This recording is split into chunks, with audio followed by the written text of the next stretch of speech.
여우로 착각한 여종. 옛날에 한 시골 총각이 이웃집에 있는 여종을 사랑하여 연정을 품고 있었지만 서로 만나 이야기를 나눌 시간이 없어 애만 태우고 있었습니다. 그러던 어느 날 하루는 이 총각이 산에 들어가 나무를 한 짐 짊어지고 돌아오다가 갑자기 소나기를 만났지요. 얼른 큰 나무 밑에 나무집을 벗어 기대놓고 비를 피하기 위해 바위 밑 굴 속으로 들어갔습니다. 총각이 바깥을 내다보고 앉아 비 오는 모습을 바라보고 있었는데 뒤에서 무언가 옷자락을 잡아 끄는 것 같은 느낌이 들었습니다. 총각은 어두운 굴 속 안쪽에 사람이 들어와 있는 줄은 꿈에도 생각하지 못하였지요. 그런데 누가 옷자락을 잡아 끄는 것 같아 돌아보니 평소에 자기가 사랑하고 있던 이웃집의 여종이 나물 광주리를 옆에 끼고 앉아 있는 것이었습니다. 그런데 총각은 그 여종을 보는 순간 직감적으로 여우가 여자로 둔갑한 요매라고 생각하여 깜짝 놀랐습니다. 평소 이 산길에는 늙은 여우가 여자로 둔갑하여 사람을 홀린다는 이야기가 있었기 때문에 총각은 틀림없이 여우일 것이라고 착각했던 것이었지요. 총각은 그 여종의 손을 뿌리치며 말했습니다. 이 요사스런 여우야, 나를 유혹하지 말거라. 그러고는 무서워 잔뜩 몸을 웅크리고 앉아 어쩔 줄을 모르고 벌벌 떨고 있었습니다. 여종은 평소 이 총각이 자신을 사랑하고 있는 줄 알고 있었기 때문에 아주 기뻐서 옷자락을 끌어당겼는데 총각의 행동이 너무나 의외여서 다시 옷깃을 당기면서 말하였습니다. 도련님이 평소 나를 좋아하고 있는 줄 알고 있었는데 오늘은 왜 이래요? 너무 이상하네. 이웃집에 사는 나예요. 나. 총각은 다시 손을 뿌리치며 몸을 웅크리고는 소매자락에 물을 묻혀 눈을 닫고 다시 보면서 여우야, 아직 나가지 않고 여기에 있느냐? 나는 안 속는다. 하고 꾸짖으며 말했습니다. 이러는 동안 소나기는 개었고 여종은 부끄러워하면서 광주리를 들고 먼저 굴에서 나와 걸어갔지요. 총각이 나무찜을 지고 그 뒤를 따라가면서 왜 여우가 산속으로 가지 않고 마을 쪽으로 가는가 하고 의아하게 생각했습니다. 그런데 마을까지 다 온 여종은 총각을 한번 돌아보며 눈을 흘기고는 이웃집으로 쏙 들어가 버리는 것이었습니다. 총각은 그때서야 비로소 자기가 사랑하고 있던 여종을 여우로 잘못 알고 하늘이 내려준 절호의 기회를 놓친 것에 대해 후회하면서 집 뒤 언덕에 올라가 하루 종일 땅을 치고 울었다고 합니다. 벌을 받은 갈씨 부인. 옛날, 아주 오랜 옛날, 평안도 맹산이라는 곳에 갈씨성을 가진 사람이 살고 있었습니다. 갈씨는 아주 돈이 많은 부자였지요. 부모님이 남겨준 재산이라고는 헌 양말짝 하나 없었는데 어려서부터 부지런히 일하고 성실하여 돈을 모은 것이었습니다. 갈씨는 맹산에서 멀지 않은 곳에 있는 섬을 사서 그곳을 개간하여 논밭을 만들고 가난하고 집이 없는 이들에게 집을 지어주고 또 논밭이 없는 이들에게는 논밭을 주어 걱정 없이 살게 해 주었습니다. 그러니 마을 사람들 중 누구나 그를 칭찬하지 않는 사람들이 없었지요. 그런데 이런 갈씨에게 곱분이라는 부인이 있었는데 이름과는 다르게 마음이 곱지 못하였지요. 남편이 누구에게 콩 한 대를 주면 가서 콩 한 마를 빼앗아오고 밭대기 하나를 주면 온종일 돌을 주워다 부어 기어이 못쓰게 만드는 등 아주 심술궂은 여인이었습니다. 그래서 갈씨는 남들에게 좋은 일을 하는 것을 아무도 모르게 베풀었지요. 갈씨가 환갑이 되던 해 가을, 환갑 때 쓰려고 갈씨 부인은 술을 잘 빚어 집 뒤 갈밭 속에다 묻는 등 잔치 준비에 바빴습니다. 평소 갈씨에게 은혜를 입은 사람들이 모두 몰려와 일을 거들어 주어 갈씨 집 경사라기보다는 동네 경사였지요. 그릇을 깨지 않게 잘 다루거라. 편육이 너무 크지 않느냐? 콩고물은 조금만 묻히거라. 음식을 맛보는데 왜 이리 많이 먹는 것이야? 갈씨 부인은 안팎으로 거드름을 피우고 다니며 잔소리를 마구 퍼부었습니다. 일을 하는 사람들은 속으로 콧방귀를 뀌었지만 갈씨를 위해 열심히 일을 했습니다. 아이고 머니나 이걸 어째? 아까워서 이걸 어째? 집 뒤쪽으로 갔던 갈씨 부인은 소스라치게 놀라며 한탄을 했습니다. 많이 무슨 일이 있습니까? 넌 알 것 없다. 냉큼 가서 어르신네를 모셔오거라. 갈씨는 급히 달려와서 부인에게 물었지요. 부인은 갈씨의 옷자락을 잡아 끌며 안방으로 들어갔습니다. 여보, 큰일 났어요. 글쎄 술독에 커다란 구렁이 한 마리가 빠져 죽었지 뭡니까? 그 아까운 술을 버리지도 못하고 어찌하면 좋을까요? 어쩌긴 어째, 내다 버려야지. 그건 먹고 탈이라도 나면 어쩌려고? 그게 돈이 얼마나 든 건데 버린단 말이에요? 이윽고 잔치 날이 다가왔습니다. 장구치는 소리에 맞추어 기생과 손님들은 어울려 춤을 추고 방과 마루는 물론 마당에다도 멍석을 깔아놓고 손님들을 맞이하였지요. 갈씨는 제일 큰 상 가운데 앉아 축하의 술을 받아 마셨습니다. 그리고 별채 구석진 방에는 여러 곳에서 모인 거지들이 상 다리가 휠 정도로 차린 음식을 먹어가며 즐겁게 놀고 있었지요. 이 자리는 말할 것도 없이 갈씨가 부인 몰래 차려준 것이었습니다. 갈씨는 갈씨대로, 갈씨 부인은 부인대로 손님들에게 둘러싸여 축하를 받았지요. 하지만 갈씨에게 축하하는 사람들은 진심으로 축하하는 것이었고 갈씨 부인에게 축하를 하는 사람들은 마지못해하는 축하였습니다. 갈씨는 그 북새통 속에서도 한 자리에 오래 있지 않고 이곳 저곳을 다니면서 손님들이 음식을 잘 먹나 살펴보았습니다. 뒷곁으로 나온 갈씨는 사방을 두리번 거리더니 얼른 쪽문을 열고 뒷채로 나갔습니다. 뒷채 제일 구석진 방에서 거지 일가가 자리를 잡고 음식을 맛있게 먹다가 갈씨를 보고 반색을 하였지요. 거지 부부와 그의 아들, 딸 이렇게 네 식구였는데 그들의 몰골이란 이루다 표현할 수도 없을 정도였습니다. 그리고 네 식구 모두 얼굴 손발 할 것 없이 모두 고름이 줄줄 흐르고 있었지요. 주인날이 이 은혜는 죽어도 잊지 않겠습니다. 아버지 거지가 갈씨에게 넙죽 엎드려 말했습니다.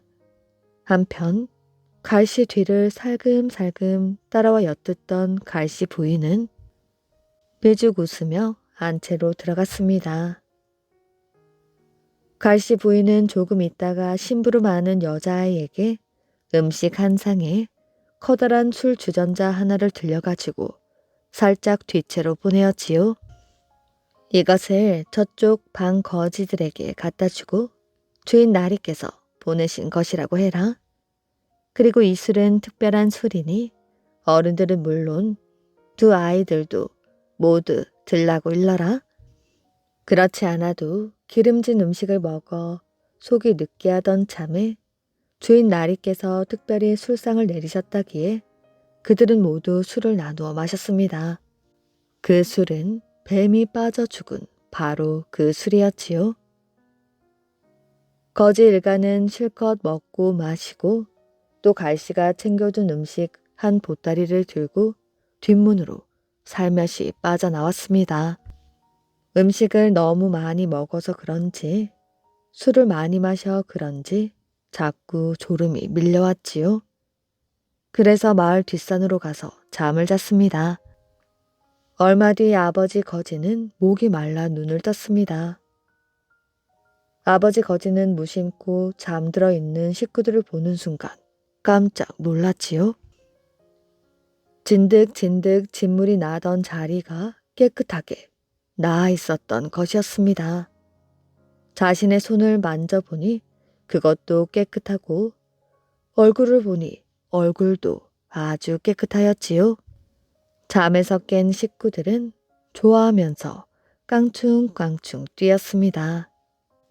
무엇보다도 이제 집에서 오순도순 살 수 있게 되었다고 생각하니 꿈만 같이 즐거웠지요.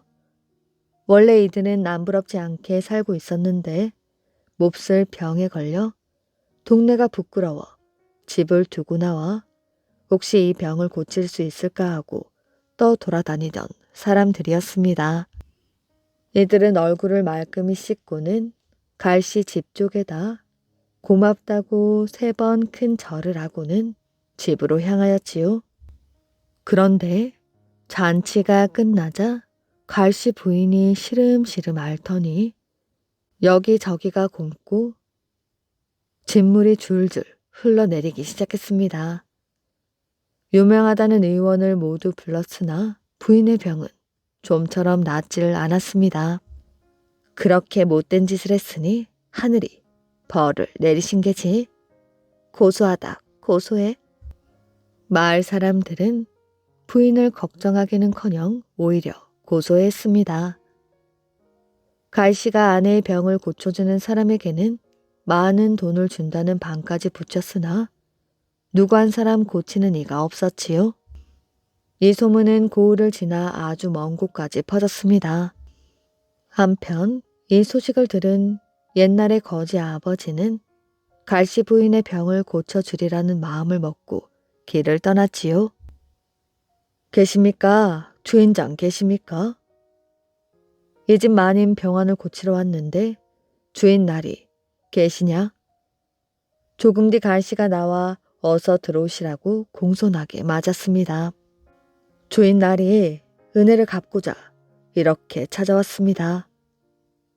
갈씨는 어안이 벙벙하였지요. 그 사람은 지난 이야기를 했습니다. 그제야 갈씨는 반갑다며 손을 잡고 흔들었지요. 갈씨 부인은 예전에 거지였던 사람이 앓던 병과 꼭 같았습니다.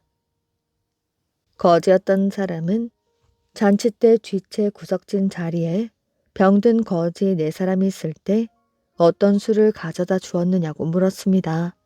갈씨 부인은 한숨을 크게 쉬고는 잘못을 뉘우치며 자초지종을 이야기했습니다. 거지였던 사람은 그 말을 모두 듣고 바로 그 술을 먹고 식구들 모두가 병이 나아 잘 살고 있다고 말해 주었지요. 마침 그 술이 아직도 남아있어 갈씨 부인은 뱀이 빠진 술을 먹고 거지 일가처럼 한숨 푹 자고는 몸이 깨끗하게 나았습니다. 이렇게 하여 갈씨 부인은 나쁜 마음을 뜯어고치고 이후로는 어진 갈씨를 도와 이웃에게 친절히 대하며 오래오래 살았다고 합니다. 삼국 통일로 가는 길. 옛날 신라의 사신이 당나라로 떠난 지 오래였지만 아무런 소식도 들리지 않았습니다. 고구려와 연합을 맺은 백제가 신라를 계속 공격했고 바다 건너 외나라까지 신라를 노리고 있었기 때문에 마지막 남은 희망은 당나라뿐이었지요. 그 당시 왕이었던 무열왕은 사신이 돌아오기를 애타게 기다렸습니다. 그때 어디선가 호련히 나타난 두 사람이 무열왕에게 다가왔지요. 그대들이 어인일이요? 무열왕 앞에 나타난 사람은 놀랍게도 이미 죽은 장춘과 파랑이었습니다. 신들은 이미 비록 백골이 되었으나 위태로운 신라를 위해 당나라에 갔었습니다. 당나라 황제가 소정방에게 군사를 주어 백제를 치도록 명령했으니 대왕께서는 심려치 마시옵소서. 말을 마친 두 홀령은 연기처럼 사라졌습니다. 과연 얼마 뒤 당나라는 소정방이 이끄는 대군을 신라에 파견하였지요. 이 소식을 들은 무열왕은 너무나 기뻤습니다. 무열왕이 임금의 자리에 오르기 전의 이름은 바로 김춘추였습니다. 김춘추는 수차례 당나라를 오가며 당나라의 원병을 요청하였지요. 그러나 번번이 뜻을 이루지 못한 채 신라로 돌아오고 말았습니다. 그 와중에 김춘추는 고구려 순찰병을 만나 죽음의 문턱까지 갔다가 하인과 옷을 바꿔 입고 목숨을 건진 일도 있었습니다. 무열왕은 이번이 다시 없을 기회라고 생각하였지요. 소정방은 서해 바다를 이용하여 백제의 도성을 공격할 준비를 서둘렀습니다. 무열왕은 태자 범민과 김유신에게 군사를 이끌고 소정방의 군대와 연합하여 백제를 공격하라 명했습니다.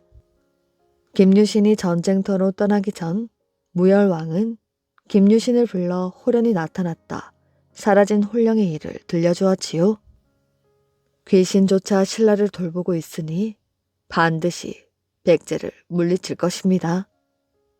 무열왕은 김유신의 손을 꼭 잡았습니다. 김유신은 군사를 이끌고 황산벌로 향하였지요. 그와 동시에 당나라 군사들도 백제의 서쪽을 공격해 들어갔습니다.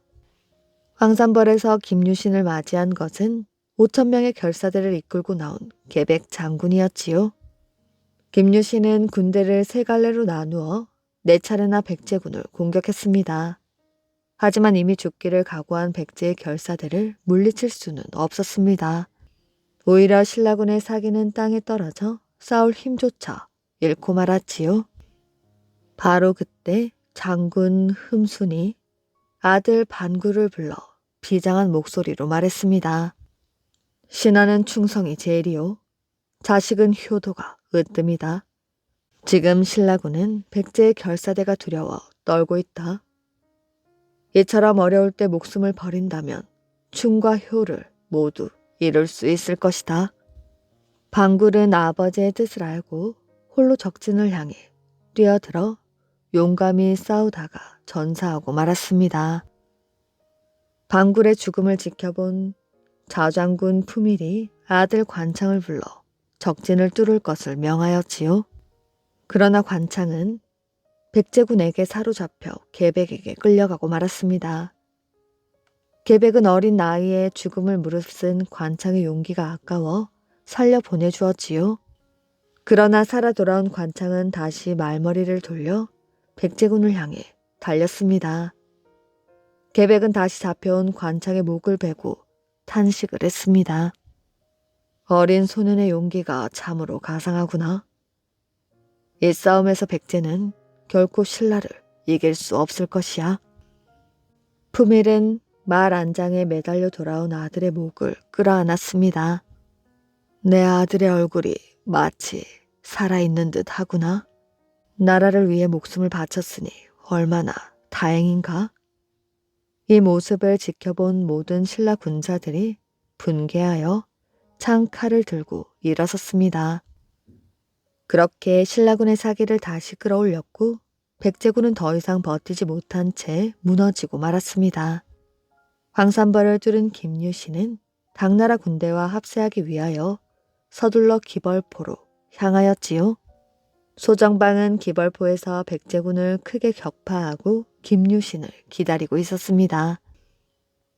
신라군이 약속한 날짜를 지키지 못하여 작전에 큰 차질을 빚었으니 그 책임을 물어 장수의 목을 칠 것이요. 소정방이 신라 장수 하나를 끌어내 목을 치려고 했습니다. 황산벌 전투를 겪어보지도 못하고 늦은 것만으로 죄를 물으니 이건 나를 모욕하는 일이지. 내 목을 치기 전에는 어느 누구의 목도 칠 수 없소. 김유신이 소정방을 노려보며 말했습니다. 장군, 약속을 지키자는 뜻으로 그리 해본 것뿐이니 그만 거두시오. 소정방은 김유신과 신라군의 분위기가 심상치 않다는 사실을 알고 장수를 풀어주었습니다. 김유신은 소정방과 연합하여 의자왕이 있는 사비성을 공격해 들어갔지요. 연합군의 공격을 받은 사비성은 쉽게 함락되고 말았습니다. 의자왕은 급히 웅진성으로 몸을 피했지만 끝내 버티지 못한 채 신라에 항복을 하고 말았습니다. 의자왕이 항복했다는 소식을 접한 무열왕은 김유신을 친히 찾아가 승리를 축하해 주었지요. 한평생 백제 병합을 염원했던 무열왕은 마침내 그 뜻을 이루었고 더 나아가 신라가 삼국 통일로 가는 큰 길을 활짝 연 것이었지요. 무열왕의 뒤를 이어 임금에 오른 문무왕은 당나라와 연합해 고구려를 정벌하고 드디어 삼국 통일의 꿈을 이루었다고 합니다. 김유신은 목숨이 다하는 날까지 무열왕과 그의 아들 문무왕을 옆에서 보필하며 삼국 통일을 이루는데 큰 공헌을 했답니다. 영락대왕 이야기. 옛날 고구려의 성 안에서 난리가 났습니다. 호랑이다. 성 안에 호랑이가 나타났어.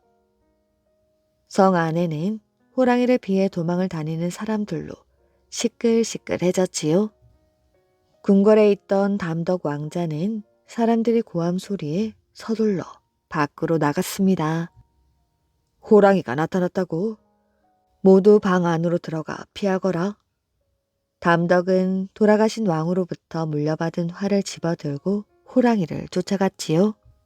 성 문 쪽에서 호랑이의 으르렁거리는 소리가 들렸습니다. 담덕이 성문 앞에 도착하자 호랑이는 담덕을 보며 앞발을 치켜들었지요. 하지만 담덕은 당황하지 않았습니다. 활 시위를 당겨 호랑이의 이마를 겨냥했습니다. 다음 순간 담덕을 향해 달려오던 호랑이가 앞으로 푹 하고 고꾸라졌습니다. 담덕의 화살이 호랑이 이마를 정확하게 맞추었던 것입니다. 담덕 왕자가 호랑이를 잡았어. 성 안의 사람들은 환호성을 지르며 기뻐했습니다. 호랑이를 활로 쏘아 죽인 이 용감한 담덕 왕자는 바로 고구려의 광개토 대왕이랍니다. 광개토는 국토를 넓히다는 뜻이지요. 고구려의 영토를 크게 넓혔기 때문에 붙여진 이름이랍니다. 광개토 대왕이 고구려의 왕이 되기 전에는 다른 나라가 싸움을 걸어오는 일이 많이 있었습니다. 광개토 대왕의 할아버지인 고국 원왕 때 중국의 연나라가 고구려의 목소성까지 쳐들어온 적도 있었지요. 연나라는 광개토 대왕의 할머니를 비롯하여 5만 명이나 되는 고구려 사람들을 잡아갔습니다. 또 돌아가신 왕들의 무덤을 파헤치고 금은 보화도 빼앗아갔지요. 광개토 대왕은 이때의 일을 늘 가슴에 담고 있었습니다.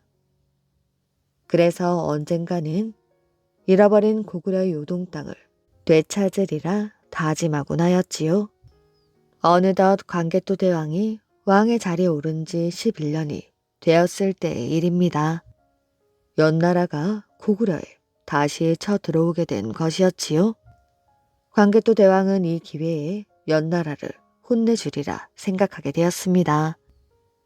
광개토 대왕은 군사들을 이끌고 연나라의 숙군성을 향해 달려갔지요. 광개토 대왕은 힘차게 말을 달렸습니다. 말을 달리는 광개토 대왕의 뒤를 따르며 고구려 군사들이 함성을 질러대었지요. 광개토 대왕은 연나라를 공격한 지 20일 만에 빼앗겼던 신성과 남소성을 되찾았습니다. 이제 눈앞에 보이는 요하강만 건너면 연나라의 숙군성이 있었지요. 임금님, 강을 건널 수 있는 배와 뗏목이 하나도 없습니다. 요하강은 물살이 거칠어서 헤엄을 쳐 건널 수가 없습니다. 이 말을 들은 광개토 대왕은 곧 좋은 꾀를 생각해내었습니다. 그렇다면 연나라의 배를 가져오도록 하자. 각 부대에서 수영을 잘하는 군사들을 뽑도록 해라. 그리고 너희들은 배를 가지러 갈 군사들이 강을 건널 때 타고 갈 뗏목을 만들도록 하라. 밤이 되자 뗏목이 완성되었지요. 이제 이 뗏목을 타고 몰래 강을 건너라. 연나라의 배들이 보이거든 밧줄을 자르고 여기 있는 밧줄을 뱃머리에 묶어라. 그동안 우리는 횃불을 들고 잔치를 벌여 적의 관심을 끌고 있겠다. 군사들이 뗏목을 타고 떠나자 광개토 대왕은 곧 횃불 놀이를 시작하게 되었습니다. 연나라 군사들은 무슨 일인가 싶었지요. 연나라 군사들은 고구려 군사들의 횃불 놀이를 구경하느라 경비를 소홀히 하게 되었습니다. 이때를 틈탄 고구려 군사들은 뗏목에서 내려 살금살금 연나라 배들이 있는 곳으로 헤엄을 쳤지요. 그리고 광개토 대왕의 지시대로 밧줄을 자르고 들고 간 밧줄로 뱃머리를 묶었습니다. 마침내 일을 마친 고구려 군사들이 광개토 대왕에게 신호를 보내었습니다. 밧줄을 끌어당겨라. 광개토 대왕의 명령이 끝나자마자 고구려 군사들은 힘껏 밧줄을 끌어당겼습니다. 그러자 밧줄에 묶인 연나라 배들이 고구려 군사들 쪽으로 끌려왔지요. 다음날 아침이 되자 광개토 대왕과 고구려 군사들은 연나라 배를 타고 유유히 요하강을 건넜습니다. 강을 건넌 광개토 대왕은 곧장 숙군성을 향해 쳐들어갔지요. 그런데 연나라의 모용귀는 숙군성 문을 굳게 닫고 나오지 않았습니다. 고구려군이 지칠 때까지 꼼짝도 않고 기다릴 속셈이었던 것이었지요. 성 안으로 들어가는 물줄기를 모두 막거라. 그리고 연나라 군사들이 물을 길러 밖으로 나올 때 공격하라. 광개토 대왕은 숙군성 안의 연나라 병사들이 목이 말라 참을 수 없게 될 때까지 기다렸습니다. 그렇게 며칠이 지났지요. 성문이 살짝 열리더니 연나라 군사 몇 명이 물통을 들고 밖으로 나왔습니다. 광개토 대왕은 재빨리 공격 명령을 내렸지요. 광개토 대왕과 고구려 군사들은 숙군성 안으로 물 밀듯이 쳐들어갔습니다. 결국 광개토 대왕은 연나라군을 무찌르고 숙군성을 무너뜨리는데 성공을 했습니다. 마침내 어릴 적의 결심을 실천한 것이었지요. 이번 싸움으로 고구려는 연나라에 잠시 빼앗겼던 요동 지방까지 되찾게 되었습니다. 또 광개토 대왕은 백제를 밀어내고 한강 유역의 땅까지 차지하게 되었지요. 이렇게 하여 고구려는 만주 일대에서 가장 강한 나라가 되었습니다. 국토를 넓히는 데 큰 업적을 세운 광개토 대왕은 백성들을 사랑하는 마음 또한 깊었습니다. 광개토 대왕은 2년 동안 절을 9개나 지었지요. 계속되는 전쟁에 시달린 고구려 사람들의 마음을 부처님의 말씀으로 달래주기 위해서였습니다. 땅이 많아지자 고구려 사람들은 자연히 부자가 되었습니다. 거기에다가 농사도 아주 잘 되어 고구려 거리에는 노랫소리가 끊이지 않았습니다. 그래서 광개토 대왕을 영락대왕이라고도 불렀습니다. 영락은 오래도록 즐겁다라는 뜻이었지요. 지금도 광개토 대왕의 비석에는 나라를 크게 넓히고 백성들을 평안하게 다스린 위대한 왕이란 글이 적혀 있다고 합니다. 주왕이 숨어 살던 산.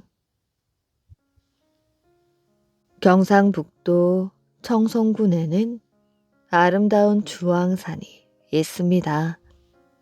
이 산의 본래 이름은 석병산이었는데 산의 생김새가 마치 돌병풍으로 둘러친 것과 같다고 하여 붙은 이름입니다.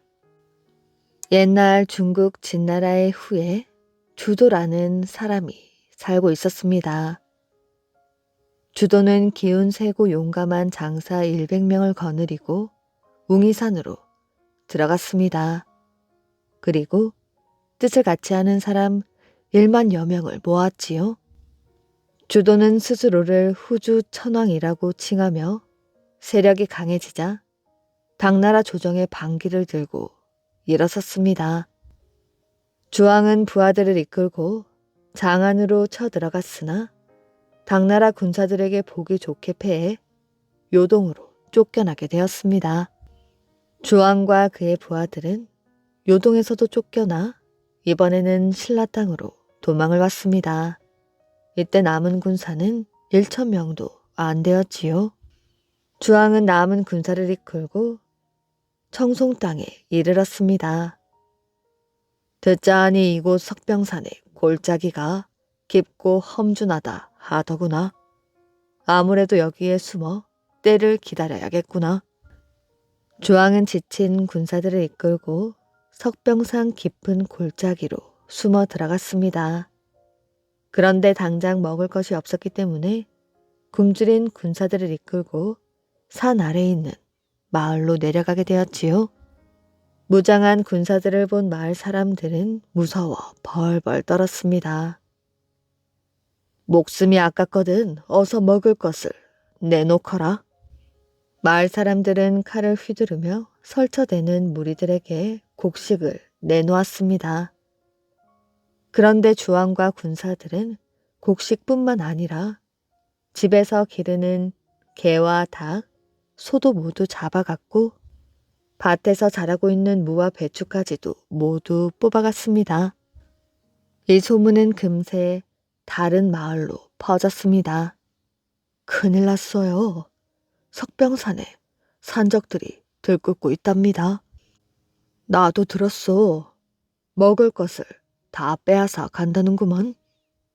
이웃 마을 사람들은 곡식을 땅에 파묻고 숨기느라 정신이 없었습니다. 마침내 이웃 마을에도 주왕의 군사들이 쳐들어가게 되었지요. 그들은 뭐든 먹을 만한 것은 하나도 남기지 않고 모조리 빼앗아갔습니다. 그러자 석병산에 산적들이 날뛴다는 소문이 온 나라 안에 퍼졌지요. 석병산의 산적들이 득실거린다 하니 이 일을 대체 어찌하면 좋단 말인가? 조정 대신들이 걱정을 하고 있을 때 당나라 조정에서는 주왕이 군사를 이끌고 신라 땅으로 도망간 것을 알고 신라 조정에 주왕을 잡아줄 것을 부탁했습니다. 석병산에 있는 산적들이 바로 주왕과 그의 군사들임에 틀림없습니다. 아무래도 그런 것 같습니다. 신라 왕은 곧 나라 안에서 제일 용감한 마일성 장군과 그의 5 형제들을 불렀습니다. 지금 석병산에는 주왕과 그의 군사들이 숨어 있어. 그들은 마을로 내려와 곡식을 빼앗고 우리 백성들을 괴롭히고 있다오. 그대들이 처리해 주시오. 마장군과 그의 형제들은 군사를 이끌고 주왕과 군사들이 숨어있는 석병산으로 올라갔습니다. 산속에 숨어있는 군사들은 주왕에게 이 소식을 전하였지요. 겁내지 말고 시키는 대로 해라. 저기 저 기암봉에다 짚을 씌워 노적 가리처럼 보이게 하라. 주왕은 눈 하나 깜짝하지 않고 지시했습니다. 주왕의 군사들은 기암봉이라는 산 봉우리에다가 짚을 엮어 마치 곡식단을 쌓아 올린 것처럼 보이게 하였지요. 산으로 올라오던 마장군과 군사들이 멀리서 노적거리를 보고 깜짝 놀랐습니다. 장군님, 저기 저것을 좀 보십시오. 군량미가 저토록 많은 것을 보니 군사들도 굉장히 많은 것 같습니다.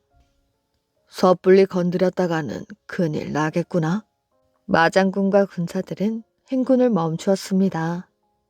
그러자 산 위에서 이 광경을 내려다보고 있던 주왕은 코웃음을 쳤습니다. 니까집 놈들이 감히 내게 속아 넘어가지 않을 수가 있나? 한편 산 아래에서 기회를 엿보고 있던 마장군은 기안봉 위의 노젓가리가 거짓으로 꾸며 놓아진 것 같다는 생각을 했습니다. 아무리 보아도 이상한데? 마장군은 장군봉에 올라가 노젓거리를 향해 활을 쏘았습니다. 쏜 화살에 바위 중간쯤이 뚝 떨어져 나갔지요.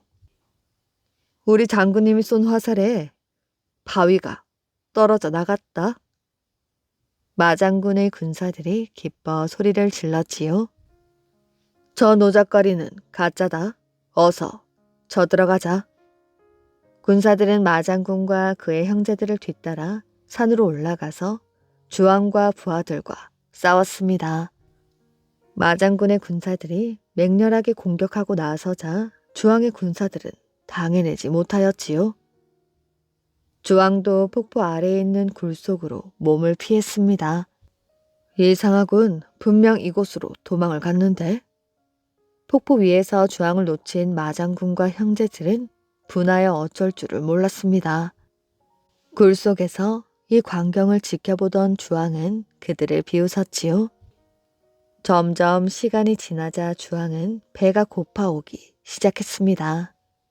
그래서 굴 입구에 있는 풀과 솔잎을 따서 먹었습니다. 어디 멀리는 못 갔을 것이다. 그러나 아무리 찾아보아도 주왕은 보이지를 않았습니다. 마장군의 군사들은 주왕을 놓친 폭포 주위의 숲풀 속에 몸을 숨겼지요.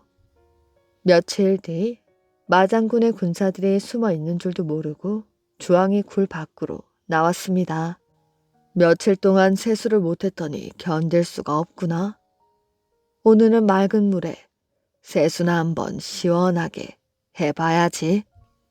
주왕이 굴에서 나와 폭포수에 세수를 하려고 할 때였습니다. 숨어있던 마장군의 군사들이 소리를 지르며 뛰어나왔습니다. 결국 주왕은 마장군의 군사들에게 비참하게 죽었지요. 그 뒤 고려 후기의 승려 나홍 화상이 이곳에서 수도를 할 때 석병산을 주왕산이라 고쳐 불렀고 주왕이 숨어있던 굴이라고 하여 주왕굴이라 부르게 되었다고 합니다. 남봉꾼 선비와 총명한 기생. 옛날에 심씨라는 사람이 살고 있었지요. 그는 일찍이 아버지를 여의고 공부를 하지 않았습니다. 어린 아이 때부터 거만하였고 방탕한 일만을 일삼아 기생집이나 드나들고 왕손이나 귀공자들이 베푸는 잔치나 노래하고 춤추는 기생들이 끼는 자리라면 어디라도 참석하였지요. 그는 산발머리에 다 떨어진 신을 신고 누더기를 입었으나 조금도 부끄러워하는 기색이 없었습니다.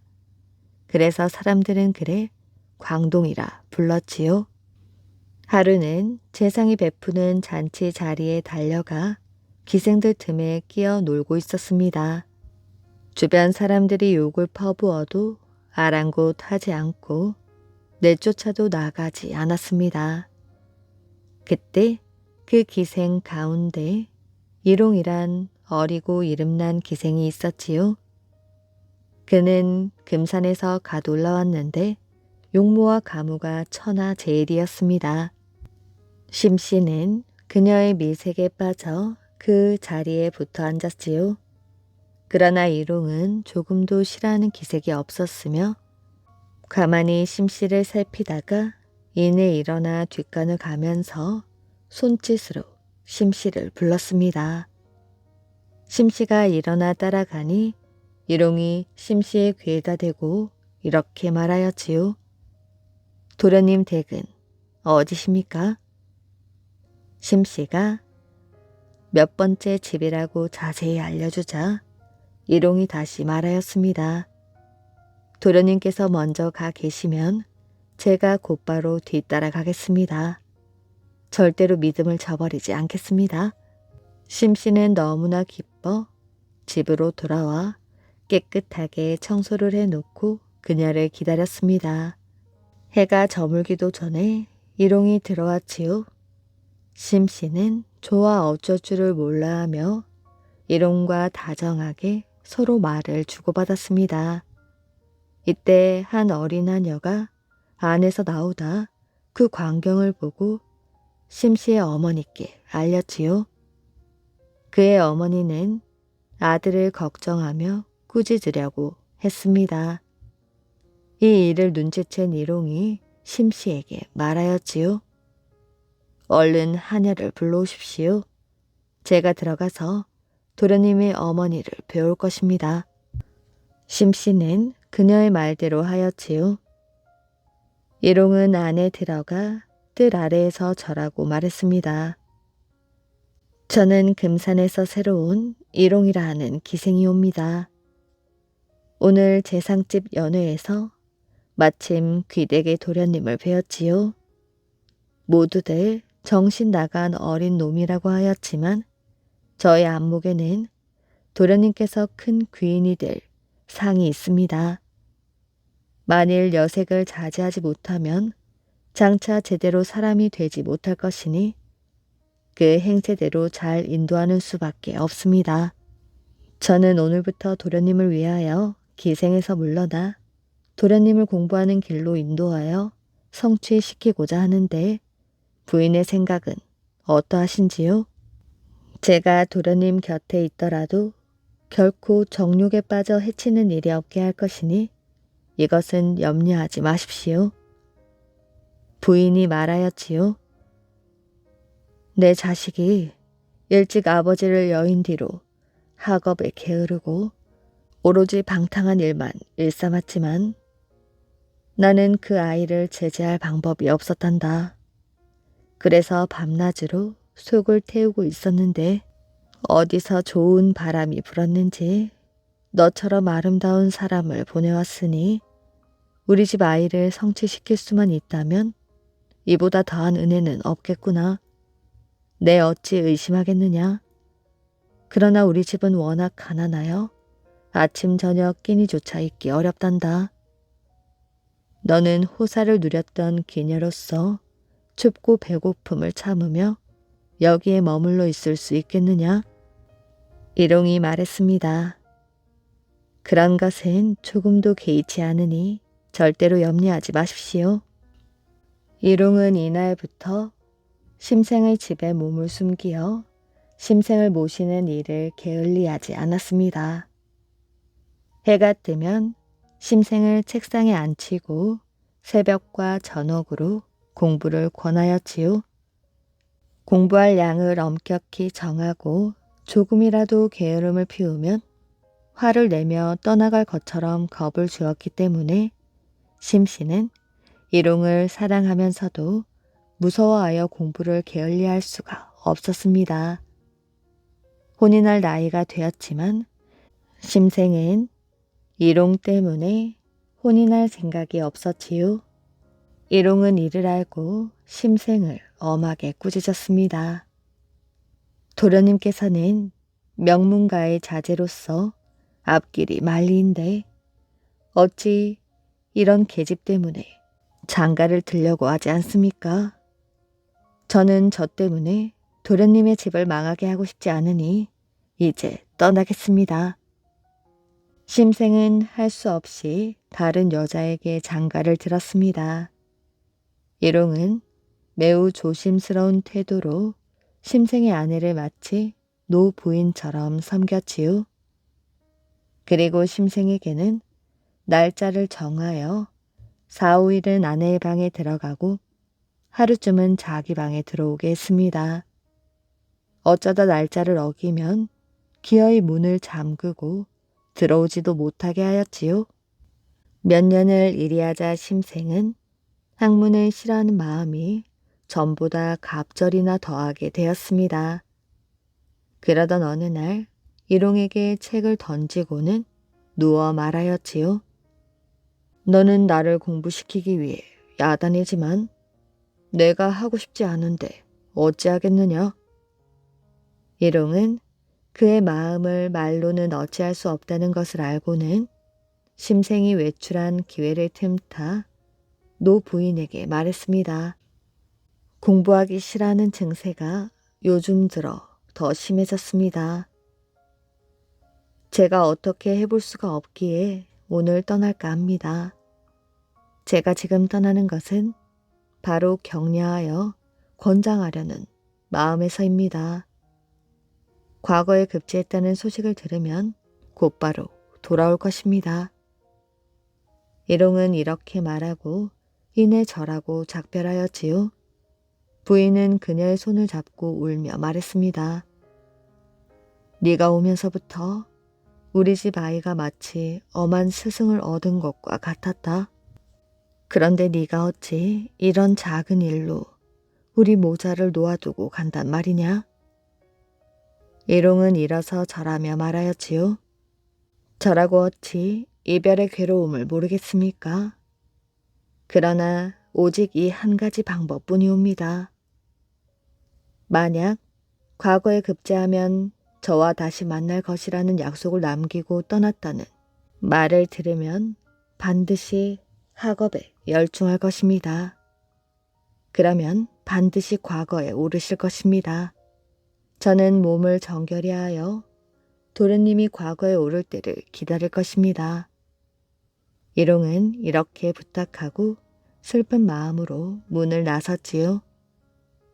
심생의 집에서 나온 일용은 두루 돌아다니면서 아내가 없는 노재상의 집만을 찾았습니다. 마침내 그런 집을 찾은 일용은 노재상을 뵙고 말하였지요. 저는 화를 당한 집안의 자손이옵니다. 몸을 의탁할 곳이 없으니 보잘것없는 정성이나마 바칠 수 있게 해주십시오. 그렇게 해주시면 바느질이나 음식 만드는 일을 조심스레 보살펴 드리겠습니다. 노재상은 일용의 단함과 총명함을 보고 머물러 살게 하였지요. 일용은 그날부터 부엌에서 정성을 다해 반찬을 장만하고 맛을 내어 노재상의 식성에 맞게 하니 노재상은 더욱 기특하게 여기고 좋아하였지요. 내 기구한 운명을 타고났는데 다행히 너 같은 사람을 만나 음식이 입에 맞으니 비로소 의지할 곳이 있게 되었구나.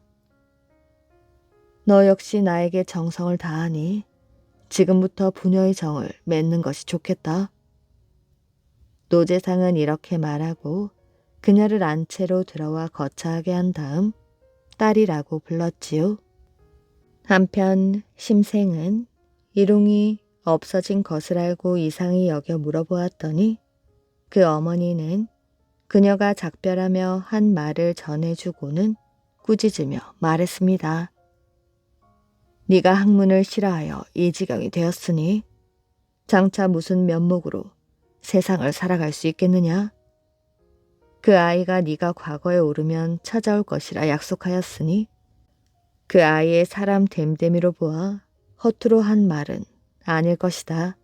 이제부터 오직 네 마음 먹기에 달렸다. 심생은 이 말을 듣고 마치 무엇을 잃은 듯 하였지요. 며칠 동안 일용을 찾아다녔으나 끝내 흔적조차 찾지 못하였습니다. 그녀가 이미 과거에 오른 뒤 서로 만날 언약을 하였으니 내 단단히 마음먹고 공부하여 옛 연인과 꼭 다시 만날 것이다. 만일 낙방하여 그녀를 만나지 못한다면 살아서 무엇하겠는가? 굳게 맹세한 심생은 문을 닫고 들어앉아 찾아온 손님도 만나지 않고 밤낮으로 공부했습니다. 그렇게 한 지 몇 해 만에 과거에 오르게 되었지요. 심생은 과거 급제를 하고 선배들을 두루 찾아보게 되었습니다. 노재상은 바로 심생의 아버지의 친구로 지나가는 길에 찾아뵈었더니 노재상이 기쁘게 맞이하여 이런저런 옛날 이야기로 심생과 조용히 이야기를 주고받았습니다. 잠시 후 술상이 나왔는데 상차림 솜씨를 보더니 심생의 얼굴이 갑자기 변하는 것이었지요. 노재상이 이상하게 여겨 그 까닭을 묻자 심생은 이론과 있었던 일을 자세하게 이야기했습니다.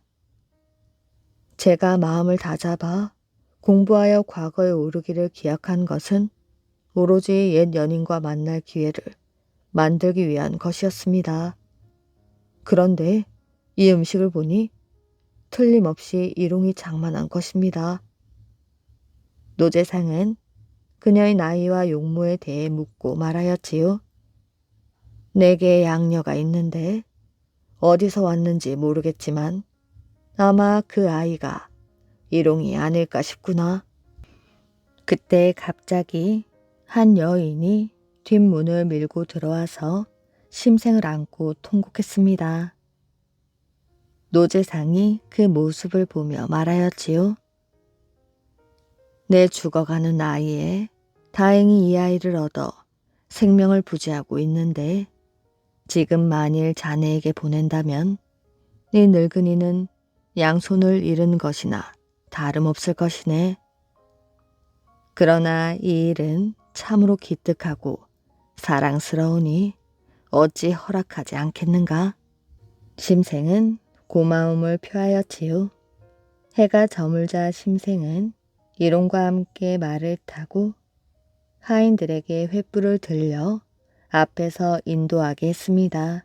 심생은 자기 집 대문에 이르자 급히 어머니를 부르며 말하였지요. 어머니, 일용이 왔습니다. 어머니는 기쁨을 이기지 못하여 신발도 신지 않은 채로 황급히 일용의 손을 잡고 뜰에 올랐습니다. 심씨는 뒤에 이조 난관이 되었지요. 하루는 일용이 말했습니다. 저희 한 가닥 성심은 오로지 나리의 성공만을 위하느라 10여 년 동안 다른 생각을 할 겨를도 없었습니다. 그래서 제 고향 부모의 안부도 들을 겨를이 없어 밤낮으로 마음이 아팠지요. 나리께서 금산의 원님이 되어 제가 생전에 부모를 뵐 수 있게 해주신다면 저희 지극한 한이 풀릴 것입니다. 그리하지요. 심씨는 이렇게 말하고 지방관으로 나아갈 것을 청했습니다. 그리고 금산의 원님이 되어 일용을 데리고 갔습니다. 부임하는 날 일용의 부모에 대한 안부를 물었더니 모두 잘 지내고 있었지요. 일용은 관아에서 주찬을 풍성하게 마련하여 본가에 가서 부모께 배하라고 친척을 모아 3일 동안 큰 잔치를 베풀었습니다. 그리고 여러 가지 생활에 필요한 물품을 넉넉하게 마련하여 부모에게 드리며 말하였지요.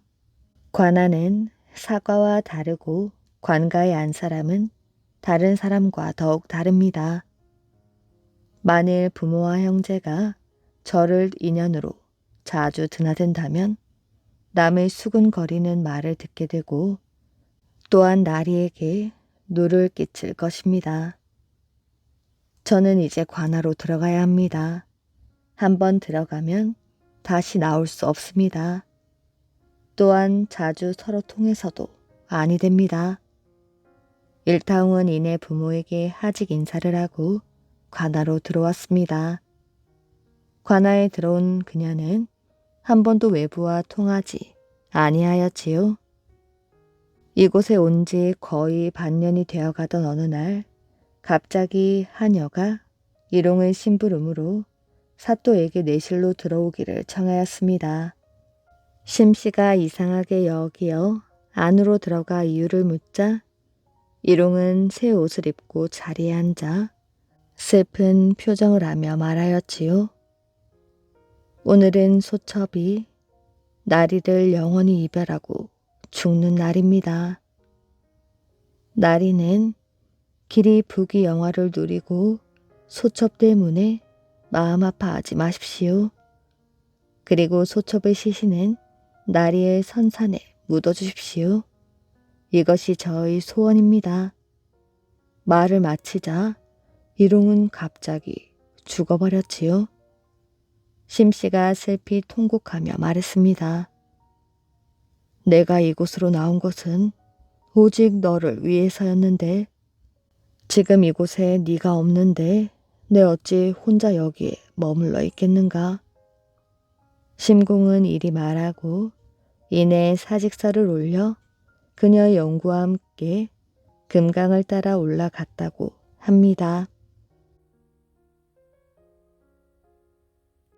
움직이지 않는 별.